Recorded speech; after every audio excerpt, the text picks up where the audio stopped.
Ladies and gentlemen, we're back with G1 Climax 26, and our next matchup is Togi Makabe versus Bad Luck, or I said Bad Luck Fale. It's actually Tama Tonga, and we have our New Japan World player set to 2 hours, 8 minutes, and 15 seconds.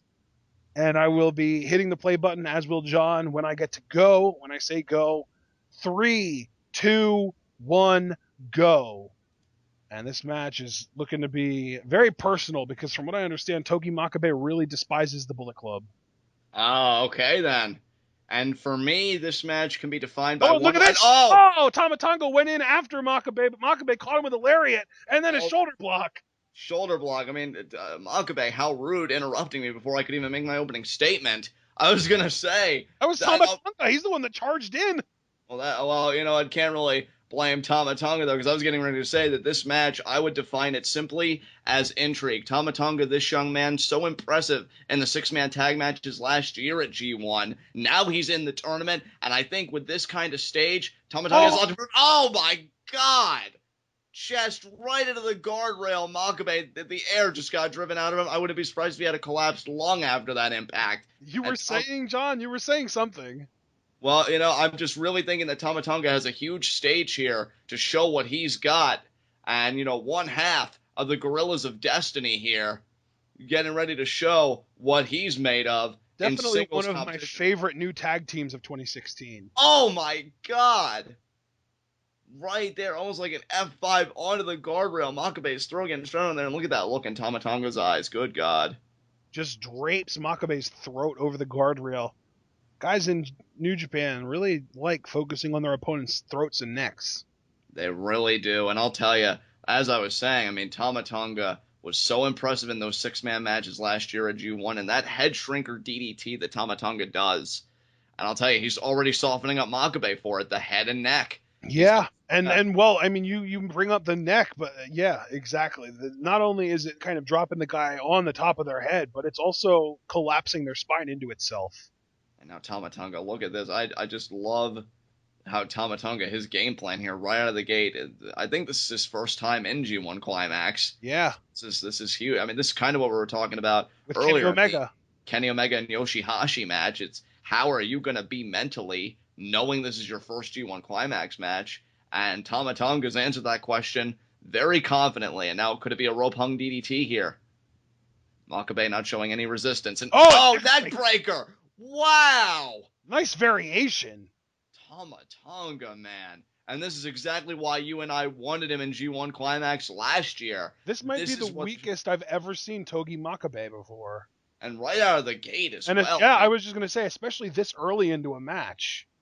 And now Tama Tonga, look at him clapping for the kick out. He's so odd. I mean, Eccentric doesn't even begin to cover Tama Tonga.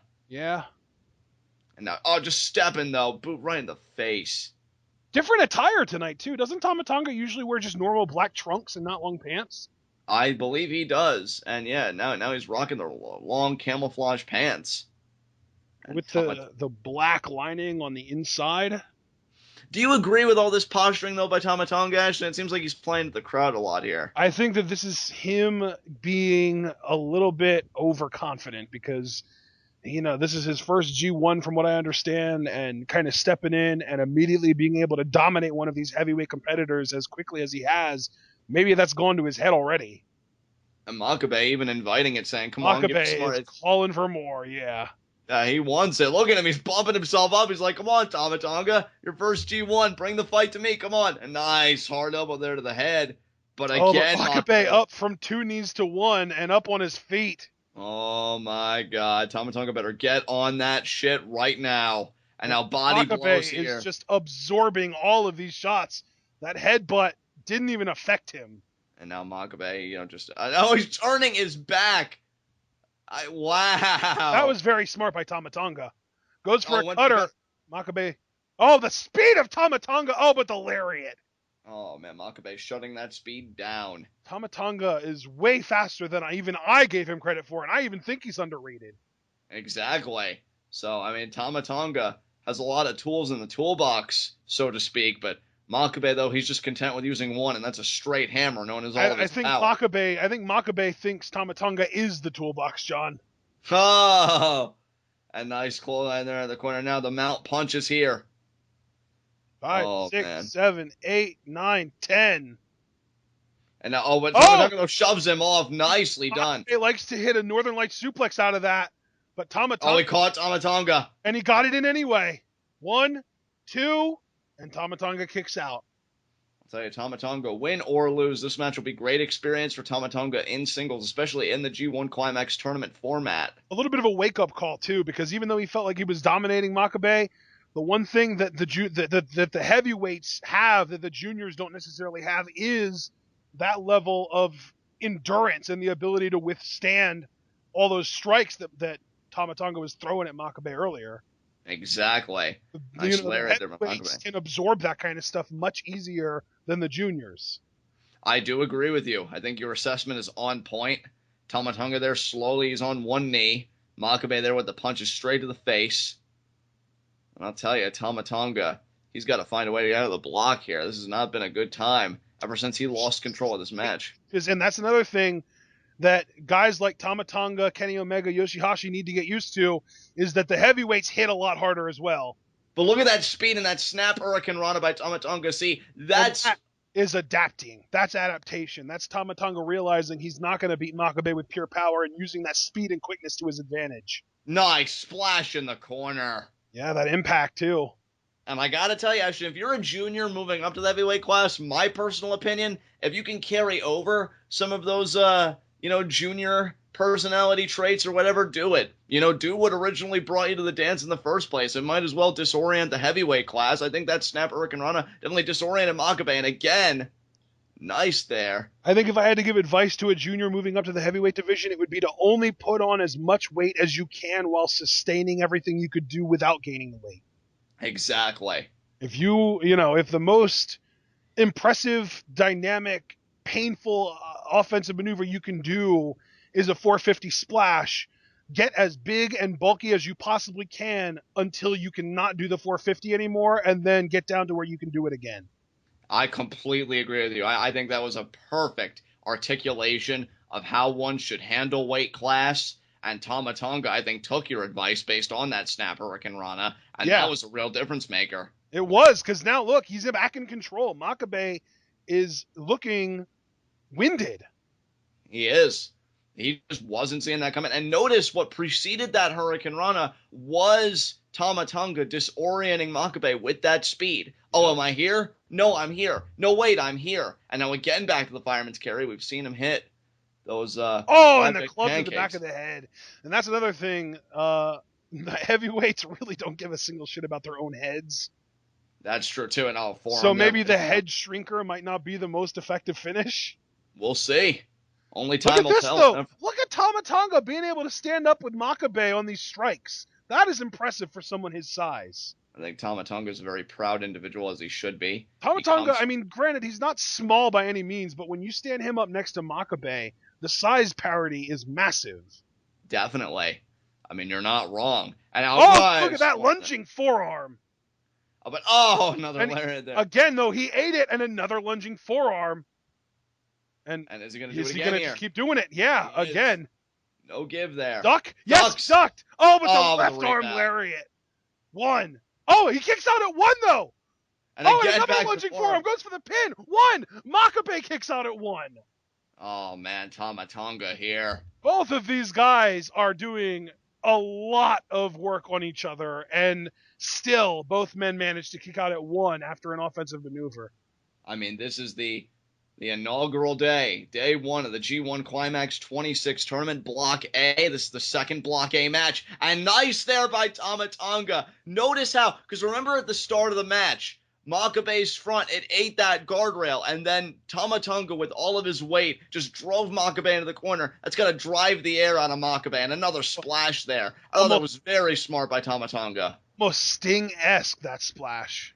Absolutely. I'll tell you again, win or lose, you got to admire Tama Tonga's debut effort in the G1 Climax. I think it's been a very sound game plan.